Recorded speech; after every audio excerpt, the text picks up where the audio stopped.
Merhabalar, ben Aybüke Derin, kanalıma hoş geldiniz. Bugün sizlere çok istediğiniz doğru bilinen yanlışlar, neleri doğru yapıyoruz, neleri yanlış yapıyoruz videosu çekeceğim. Hem hemşirelik bilgilerimi birleştirdim, hem etrafımdan duyduğum, şok olduğum doğru bilinen yanlışlar. Hepsini 20 maddede toparladım. Nedenlerini, sonuçlarını, neden doğru olduğunu, neden yanlış olduğunu hepsini anlatacağım. Video geliyor.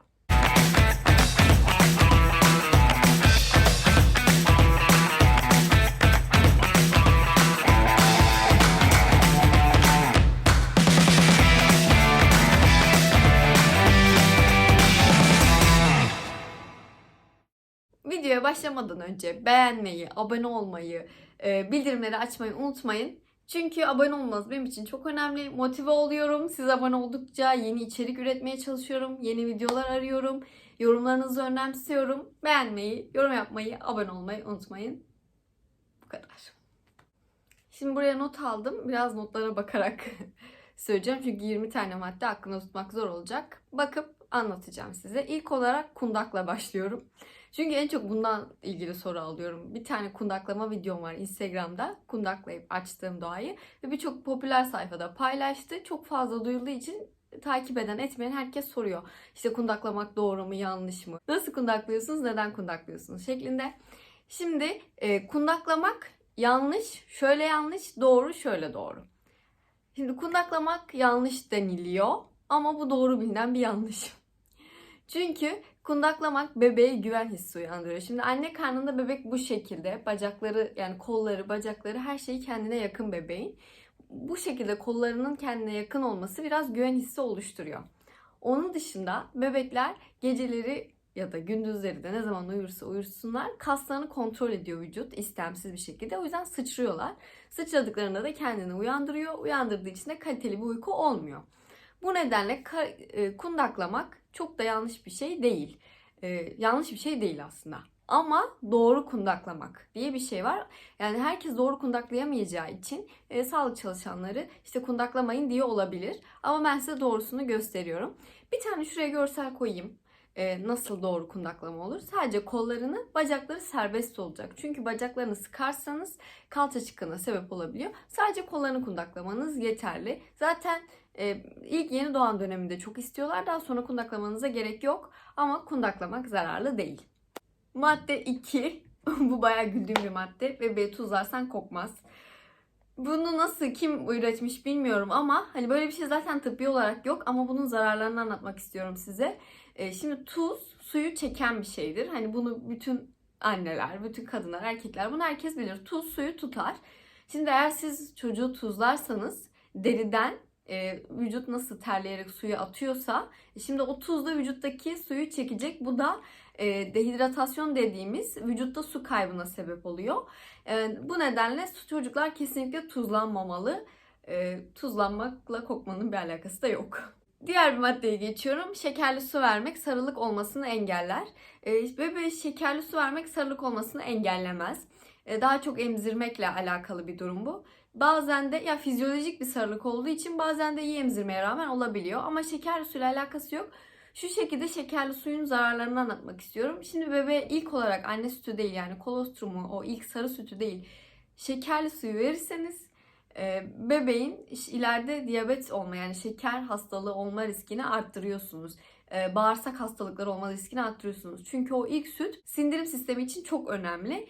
Bağırsaklarına şekerli su vermiş oluyorsunuz ve ilk o sütü almadığı için ileride bağırsak hastalıkları da çok fazla görülmekte. Bu nedenle ilk olarak bebek anne sütü almalı. İlk olarak dediğim daha sonra da şekerli su almamalı. Hep anne sütü almalı. Sarılıkla ilgili diğer bir madde de sarı örtü örterseniz bebek sarılık olmaz ya da sarılığı geçer diye bir hurafe var. Ama bebeklerin yüzü kesinlikle örtülmemeli. Eğer yüzünü örterseniz bebek belki boğazına işte kustu, kaçtı ya da morardı bir sıkıntı oldu. Bebeği göremiyorsunuz. O nedenle bebeğin yüzüne herhangi bir örtü örtülmemeli. Etkisi de yok zaten. Diğer bir doğru bilinen yanlış benim bu çevremde duyduğum doğru bilinen yanlışlardan biri. Bebek 3 gün kaka yapmıyorsa bu kabız demektir. Bir işlem gerekir ya da doktora gitmek gerekir, ilaç vermek gerekir. Bu tamamen yanlış. Eğer bebek anne sütü alıyorsa 14 güne kadar kaka yapmaması normal. 14 gün. 3 gün değil. 5 gün değil, bir hafta değil, tam 14 gün kaka yapmayabilir bebek. Bir de karnında bir sertlik yoksa, bebekte bir huzursuzluk, rahatsızlık yoksa kaka yapmaması kabız olduğu anlamına gelmez. Çok kaka yapıyor olması da ishal olduğu anlamına gelmez. Kötü kokulu olması, kıvamının kanlı ya da çok mukuslu, sürekli devam eden mukuslu olması, bunlar bize soru işareti uyandırır. Onun dışında 3 gün kaka yapmaması, karnı yumuşaksa kaka yapmaması problem değildir. Diğer madde, uyuyan bebek uyandırılmaz. Ben hemşire olmama rağmen arkadaşım ya da işte ailemden kişiler de bunu bana söyledi. İşte bebek uyuyor, uyandırma. Özellikle yeni doğan döneminde kan şekeri çok çabuk düşeceği için uyuyan bebek uyandırılır. Çünkü yeni doğanlar zaten uyumaya meyilli. Günde 16-18 saat kadar uyuyorlar. Eğer siz uyandırmazsanız aç kalır, kan şekeri düşer. Kan şekeri düştüğünü fark etmeyebilirsiniz. Bu nedenle bebek uyandırılmalı. Nasıl uyandırılmalı ama? Sürekli uyandırılmalı değil. 3 saati aşmamalı uyku süresi. 3 saatten önce uyandırılmalı. Tabii ki ilerleyen aylarda bu değişir. 4-5 saate çıkabiliyor beslenme süreleri. Özellikle 2. aydan sonra. Ama bebek uyandırılmalı. Bunu bilmenizi istiyorum. Diğer maddede çocuğa su vermek gerekli mi? İşte mama veren çocuğa su verilir. İşte anne sütü alıyor ama yine de su verilmesi gerekiyor.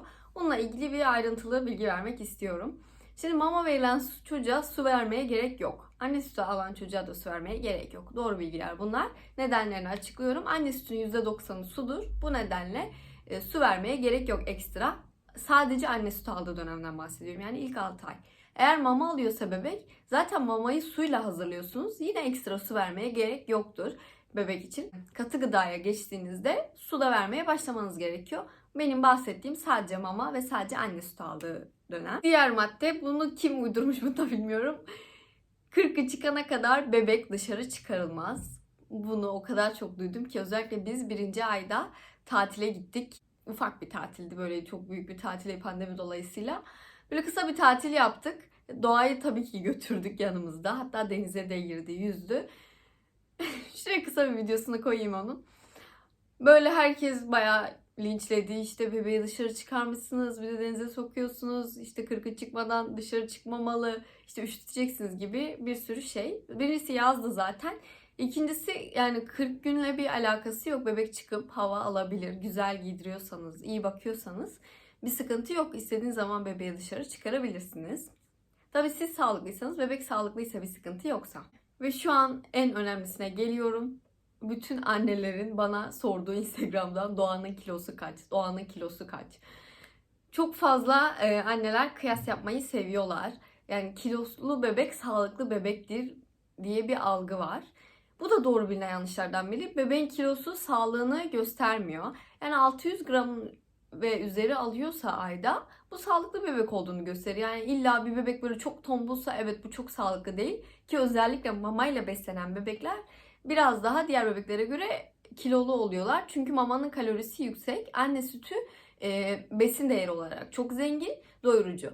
Şimdi anne sütü alan bir bebek mama alan bir bebeğe göre daha zayıf olabilir. Ama anne sütü alan bir bebek mama alan bir bebeğe göre daha kilolu da olabilir. Yani kilo eşittir sağlık değil. Bebeğin sağlık ocağında ya da çocuk doktorunuza yaptırabilirsiniz bunu. Zaten yapıyorlar.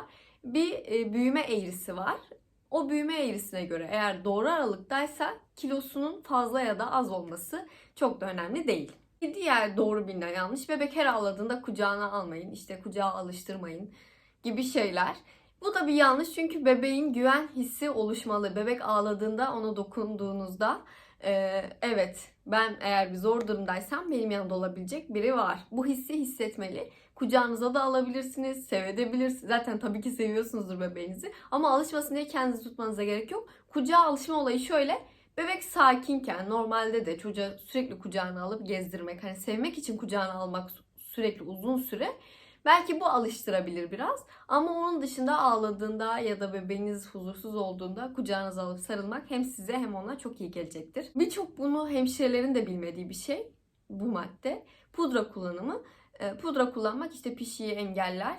Böyle bir pudra kullanımı pişiyi engeller. Evet, ama pudra kullanımı çok zararlı. Şimdi pudra çok minik partikülleri olan bir toz. Evet, pişiyi sürtünmeyi engellediği için engeller. Ama bebeklerin akciğerleri çok küçük. O toz partikülleri uçuşup bebeğin akciğerlerine yapışabiliyor. Sürekli bu şekilde devam ederse bebeğin kronik rahatsızlıklarına sebep olabiliyor. Bu nedenle pudra kullanımını kesinlikle önermiyoruz.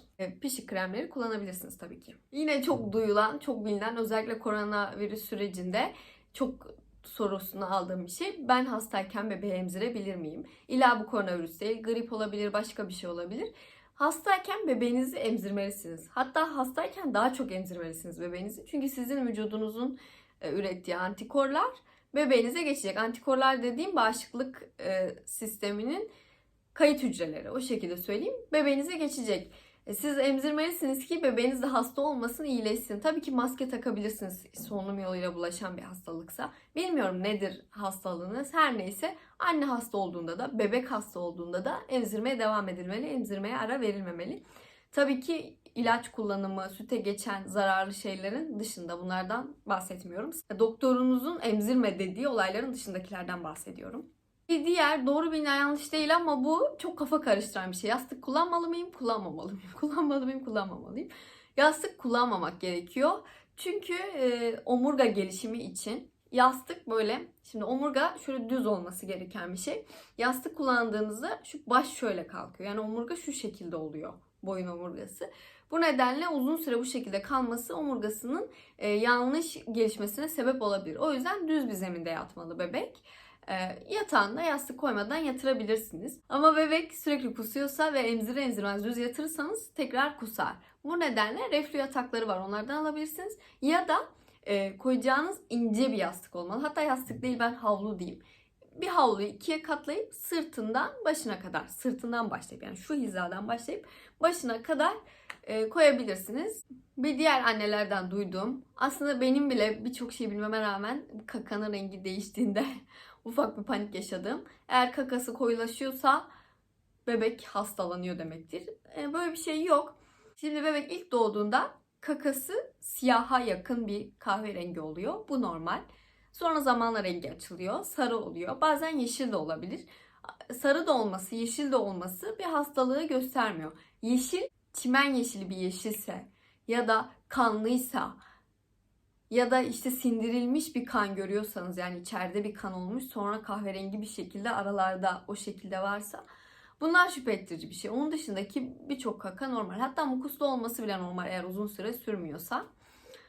Bu şekilde kakasıyla da ilgili çok panik olmanıza gerek yok. Bir diğer bahsetmek istediğim konu yine doğru bilinen yanlış ama ayrıntısı var tabii ki. Bebek göbek bağı düşene kadar yıkanmaz. Şimdi bebek göbek bağı düşene kadar yıkanmamalı. Şu nedenle yıkanmamalı. Islanınca eğer tamamen kurutamazsak erken düşebiliyor ya da geç düşebiliyor. Bu da enfeksiyon olmasına, kanamasına sebep olabiliyor bu nedenle. Ama şöyle yıkayabilirsiniz. Bana anneler çok soruyor. İşte başı özellikle hem işte doğumun etkisiyle hem vernik istediğimiz bir tabaka başında olduğu için hani birkaç gün sonra anneler rahatsız oluyor doğal olarak, yıkayabilir miyim diye soruyor.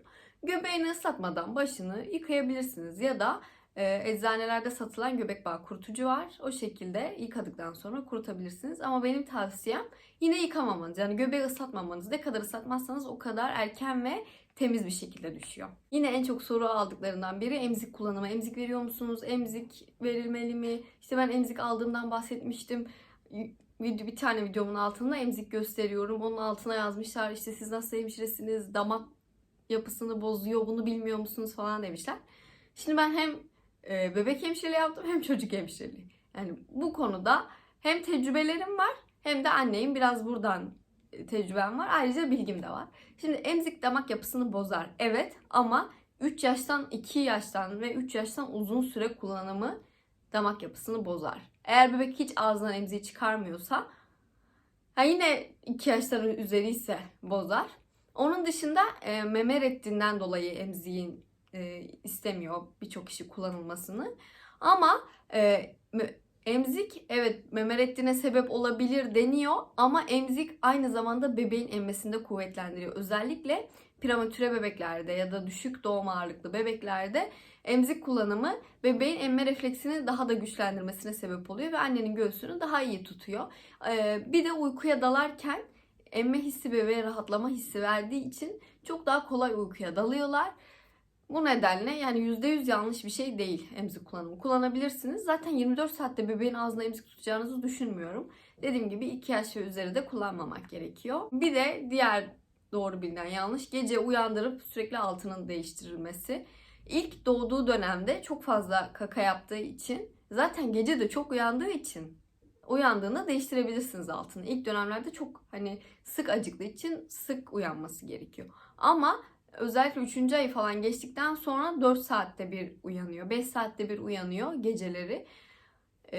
Gündüzleri zaten değiştiriyorsunuzdur kaka yaptıkça, şiş yaptıkça 3-4 saat aralıklarla. Gece uyandırıp değiştirmenize gerek yok. Gece uyutmadan önce değiştirirsiniz. Bir de sabah kalktığında değiştirebilirsiniz. Eğer tabii ki alerjik bir bebeğiniz yoksa, pişiği olan bir bebeğiniz yoksa, normal, sağlıklı, herhangi bir sıkıntısı olmayan bebekten bahsediyorum. Yani 7-8 saat gece bezle kalmasında bir sıkıntı yok. Bebeği uyandırmak tekrar uykuya dalmasını biraz sıkıntı yaratıyor. Uykusunu açıyor. Tabii ki bebeğin güvenli uyuması, sağlıklı uyuması çok daha önemli. O nedenle gece bez sayısını azaltabilirsiniz. Son olarak da bebeği gündüz uyutmayayım, gece daha çok uyusun. Böyle bir matematik yok. Çünkü bebekler nasıl diyeyim, gün içinde evet uyuması gereken bir süre var. Ama gündüz uyutmazsanız bebek huzursuz olacak. Birincisi, yine size eziyet olacak. İkincisi, gece yine acıkacağı için uyanacak ve bebeklerin bir uyanma saati var. Bir şekilde o uyanma saati, yani her bebek farklıdır diyoruz sürekli ama etrafımda da duyduklarım, işte hastanede de gördüklerim, bebeklerin bir uyanma saati var. Onların kendi fizyolojik saati olarak düşünüyorum ben. Yine o saatte uyanıyor. Yani sizin daha geç uyutmanız daha geç kalkacağı anlamına gelmiyor. Yani siz normalde akşam 8'de uyuyan bebeği gece 12'de uyutsanız o 4 saat atmıyor. Yine aynı saatte uyanıyor bebek. O nedenle belirli bir rutin belirleyip bebeğinizle beraber o şekilde uyumanız hem sizin için hem bebeğiniz için daha iyi olacaktır. 20 madde oldu bence. Umarım atladığım olmamıştır. Benim anlatacaklarım bu kadardı. Siz başka neler duyuyorsunuz? Bu doğru mu? Bu yanlış mı? Neleri merak ediyorsunuz? Aşağıya yazın, onları da cevaplayayım. Zaten yorumların hepsini cevaplıyorum. Kanalıma abone olmayı unutmayın. Hepinizi çok seviyorum. Hoşça kalın.